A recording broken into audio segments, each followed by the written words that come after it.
ବୁଦ୍ଧି ଥିଲେ ଉପାୟ ମିଳେ। ଗୋଟିଏ ସୁନ୍ଦର ଗ୍ରାମଟିଏ ଥିଲା।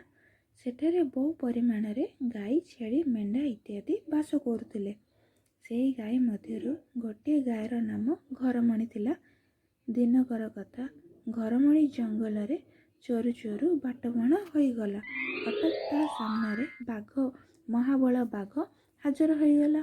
ଘରମଣିକୁ କହିଲା, ମୁଁ ତୋତେ ଖାଇବି। ଘରମଣି ବହୁତ ଡରିଗଲା। ସେ ହେଲେ ବୁଦ୍ଧି ଖଟାଇ ଏକ ଉପାୟ ପାଞ୍ଚିଲା। ବାଘକୁ କହିଲା, ଆପଣ ହେଲେ ରାଜା। କେତେ ଜୀବଜନ୍ତୁ ଖାଇ ମୁହଁ ଦାନ୍ତ ଅସନା ହୋଇଯାଇଥିବ। ଆପଣ ଯାଆନ୍ତୁ, ପ୍ରଥମେ ଝରଣା ପାଣିରେ ମୁହଁ ଧୋଇବେ ଏବଂ ଝରଣା କୂଳରେ ମୁଗୁନି ପଥର ଦାନ୍ତକୁ ବଜେଇ ଆସି ମୋତେ ଖାଇବେ।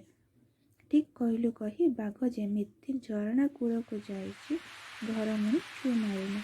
ହେଲେ ଯାଉ ଯାଉ ସନ୍ଧ୍ୟା ହୋଇଗଲା ଏବଂ ଘରମଣି ଗୋଟିଏ ଗୁମ୍ଫାରେ ଆଶ୍ରୟ ନେଲା। ସେଠାରେ ଥିଲା ସିଂହର ଘର।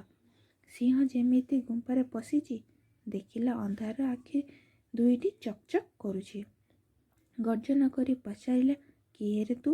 ଘରମଣି ଭାବିଲା, ଏବେ ନିଶ୍ଚୟ ଜୀବନ ଯିବ। ତଥାପି ଏଥର ମଧ୍ୟ ସାହସ ସଞ୍ଚୟ କରି କହିଲା, ମୁଁ ଧବଧବ ରାଜା। ମୋ ଶିଙ୍ଗ ଦୁଇଟା ଗଜା। ଏକ ଶିଙ୍ଗରେ ଗଛ ଭାଙ୍ଗେ, ଦ୍ୱିତୀୟ ଶିଙ୍ଗରେ ସିଂହକୁ ମାରେ।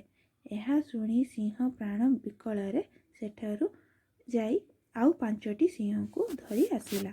ତାଙ୍କ ଗର୍ଜନରେ ଗୁମ୍ଫା ଥରି ଉଠିଲା। ଘରମଣି ଛାତକୁ ଦମ୍ଭ କରି କହିଲା, ସିଂହ, ତତେ 10ଟା ସିଂହ ଆଣିବାକୁ କହିଥିଲି, ତୁ କ'ଣ 5ଟା ସିଂହ ଆଣିଲୁ? ବାସ୍, ତତେ ଆଗ ଖାଇବି। ଏହା ଶୁଣି ସିଂହମାନେ ଭାବିଲେ, ଏଇ ସିଂହ ଆମକୁ ଏଠାକୁ ମାରିବା ପାଇଁ ଆଣିଛି। ଯିଏ ଯେଉଁଆଡ଼େ ପାଇଲେ ପ୍ରାଣ ବିକଳରେ ଧାଇଁଲେ। ସକାଳ ହେବାରୁ ଘରମଣି ଘରକୁ ଫେରିଲା। ନିଜର ଉପସ୍ଥିତି ବୁଦ୍ଧି ଯୋଗୁଁ ଘରମଣି ନିଜଠାରୁ ଶକ୍ତିଶାଳୀ ଜୀବଠାରୁ ମଧ୍ୟ ନିଜ ଜୀବନ ବଞ୍ଚାଇ ପାରିଲା।